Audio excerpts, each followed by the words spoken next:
हमारी दुनिया का लगभग एक तिहाई हिस्सा ही पानी से घिरा हुआ है। लेकिन पानी से घिरे होने के बावजूद भी पूरी दुनिया में पानी का संकट बना रहता है।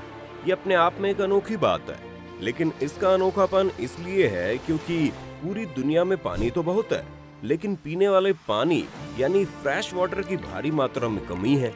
आपको ये जानकर बेहद हैरानी होगी, पूरी दुनिया में पानी की जितने भी उपलब्धता है उसमें से सिर्फ 3% पानी ही फ्रेश वाटर की कैटेगरी में आता है। और ये 3% भी पूरी दुनिया में बराबर नहीं बटा हुआ, बल्कि कई कई देश ऐसे हैं जहां पानी के लिए लोग एक दूसरे का कत्ल कर देते हैं। जिसका सबसे बड़ा उदाहरण गल्फ कंट्री और अफ्रीका के वो देश हैं जहां सहारा मरुस्थल अपनी बंजर जमीन को फैलाए हुए दिन रात तपता रहता है। लेकिन आज के इस वीडियो में हम आपको अफ्रीका के एक ऐसे ही देश के बारे में बताएंगे जहां दुनिया की पहली मैन-मेड रिवर का निर्माण हो रहा है। आखिर कैसे बन रही है इस बंजर में नदी, आइए जानते हैं। लीबिया एक ऐसा देश जहां पिछले कुछ सालों पहले तक जंग के हालात थे और वो देश अपने तानाशाह गद्दाफी की वजह से भी पूरी दुनिया में जाना जाता था।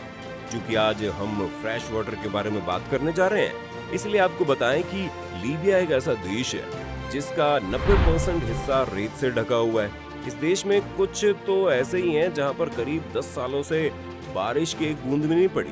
लेकिन जैसा कि आपको पता ही है कि 1960 के आसपास के लोगों में क्रूड ऑयल को जमीन से निकालने की होड़ मच गई थी। इसी होड़ में लीबिया भी अपने देश में कच्चे तेल की खोज में लगातार खुदाई कर रहा था। इस खुदाई में उसे कच्चा तेल तो नहीं मिला, लेकिन उससे कहीं ज्यादा कीमती फ्रेश वाटर का एक बहुत ही बड़ा रिसोर्स मिल गया, जिसके बारे में कहा जाता है कि वो ईस्ट सहारा डेजर्ट का सबसे बड़ा फ्रेश वाटर का रिसोर्स है, जो कि 4 नॉर्थ ईस्टर्न अफ्रीकन देशों के बॉर्डर से लगा हुआ है। इस वाटर रिसोर्स में कितना पानी है ये तो बताया नहीं जा सकता। खैर, इतना बड़ा प्रोजेक्ट 60 के दशक में मिल तो गया था, लेकिन उसका क्या किया जाए ये किसी को समझ नहीं आ रहा था। इसलिए 80 का दशक आते आते वहाँ के तानाशाह गद्दाफी ने इस रिसोर्स का इस्तेमाल करके दुनिया की सबसे बड़ी अंडरग्राउंड वाटर सप्लाई का प्रोजेक्ट शुरू किया, जिसे उस जगह से लीबिया के उत्तरी शहरों में भेजा जाना था। इस पूरे प्रोजेक्ट को करने के लिए सबसे बड़ा काम तो यही था कि उस रिसोर्स से मजबूत पाइपलाइन को देश के उस हिस्से तक बिछाया जाए जहां तक फ्रेश वाटर की सप्लाई करनी थी। इसीलिए बड़े बड़े टनल की तरह दिखने वाले करीब 30 फीट के डायमीटर वाले पाइपों को एक साथ कुछ इस तरह से लाया जाता था।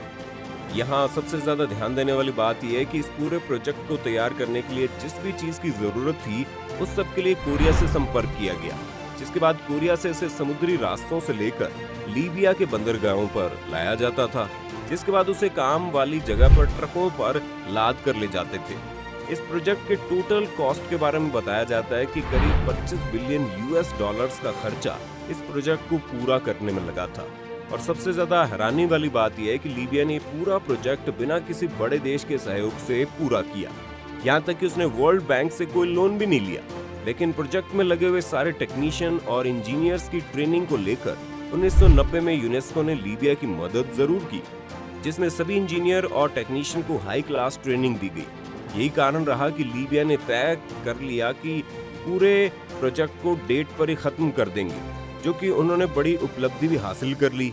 इसके साथ ही साथ प्रोजेक्ट में 1 बिलियन यूरो का इन्वेस्टमेंट करके 50,000 पाम ट्री लगाए गए, जिससे वाटर का कंडेंसेशन होता रहे। अगर प्रोजेक्ट के प्रोसेस की बात करें तो सबसे पहले आपको बता दें कि पूरी दुनिया में इस प्रोजेक्ट को लेकर एक अलग ही क्रेज बन चुका था। इसीलिए कई देशों के लोग इस मैन मेड रिवर का हिस्सा बनना चाहते थे और वो आगे चलकर बने भी। कहा जाता है कि शुरुआती फेज में सिर्फ पाइप बिछाने के लिए जमीन में करीब 20 फीट गहरी और 750 मील लंबी खुदाई की गई, जिसके बारे में कहा जाता है इस दौरान करीब 3 बिलियन क्यूबिक पत्थरों को हटाया गया। असल में देखें तो यही फेज इस पूरे प्रोसेस का मेन हिस्सा है। इसी प्रोसेस में सबसे ज्यादा काम और मुश्किलें दोनों देखने को मिली। जैसे ही पाइपलाइन बिछ गई उसके बाद तो बस उससे पानी घर घर पहुंचाना था। इस प्रोजेक्ट से तय हुआ कि लीबिया की 45 लाख जनता को करीब 230 million cubic feet fresh water provide करवाया जाएगा, जिसमें सबसे ज्यादा यानी 70% हिस्सा एग्रीकल्चर के लिए था। यही कारण है कि जैसे सोचा था लगभग वैसा ही हुआ और लीबिया में खेती का काम थोड़ा तेजी से शुरू हुआ, जिसके कारण आज लीबिया में बड़ी मात्रा में वीड, वेजिटेबल और सिट्रस फ्रूट्स उगाए जाने लगे, जो कि लीबिया जैसे देश में हो पाना अपने आप में बड़ी बात है। ऐसा हम इसलिए कह रहे हैं क्योंकि पूरी दुनिया में लीबिया अपने आतंकवाद और तंबाकू के लिए जाना जाता है। लेकिन जिस तरह से गद्दाफी, जिसे तानाशाहों की श्रेणी में रखा जाता था, उसने अपनी समझदारी और देश के लोगों के लिए साफ पानी के लिए इस प्रोजेक्ट पर पूरा ध्यान लगाया, वो काफी हैरानी वाला था। आज दुनिया में गद्दाफी को एक क्रूर तानाशाह मानने वालों का अपना एक धड़ा है। साथ ही कुछ लोग ऐसे भी हैं जो गद्दाफी को एक पॉलिटिकल नेता के रूप में देखते हैं। खैर, इतने बड़े प्रोजेक्ट से लीबिया में अभी थोड़ी शांति आई ही थी कि साल 2011 में लीबिया में पहला गृह युद्ध छिड़ गया, जिसमें यूरोपीय देशों की हिस्सेदारी की वजह से नेटो ने भी लीबिया पर हमला कर दिया।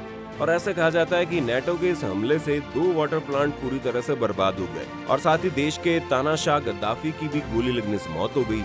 इसके बाद दूसरे सिविल वॉर में लीबिया के वाटर इंफ्रास्ट्रक्चर जो अधूरे रह गए थे, उन पर किसी ने ध्यान नहीं दिया, और जिस कारण इसी प्रोजेक्ट के अंदर बने करीब 500 कुओं में से 100 कुएं पूरी तरह बर्बाद हो गए। इसके अलावा साल 2020 में लीबिया की राजधानी में, जहां इस प्रोजेक्ट से बहुत बड़ी मात्रा में पानी पहुंचाया जा रहा था, उसे एक सैन्य संगठन के द्वारा सीज कर दिया गया, जिससे लीबिया की राजधानी में फिर से पानी की कमी हो गई। इसके बावजूद ये मैन मेड रिवर आज भी लीबिया में बड़ी पॉपुलेशन के पानी के संकट को दूर करने का प्रयास करता है, जिस कारण ये प्रोजेक्ट एक तरह से इस देश के लिए वरदान है, क्योंकि यहाँ पानी ही सोना है। आपका इस मैन मेड रिवर के बारे में क्या ख्याल है, आप हमें अपनी राय कमेंट में देना। आज की वीडियो आपकी पसंद आई तो इसे लाइक करने के साथ अपने दोस्तों और रिश्तेदारों में शेयर कर देना। अगर ये वीडियो YouTube पर देख रहे हो तो चैनल को सब्सक्राइब करके बेल आइकन दबा देना, और अगर Facebook पर आप ये वीडियो देख रहे हैं तो Facebook पेज को जल्दी से लाइक कर दो। फिलहाल के लिए इतना ही। अभी के लिए हमें दीजिए इजाजत। आपसे मुलाकात होगी अगली वीडियो में। शुक्रिया।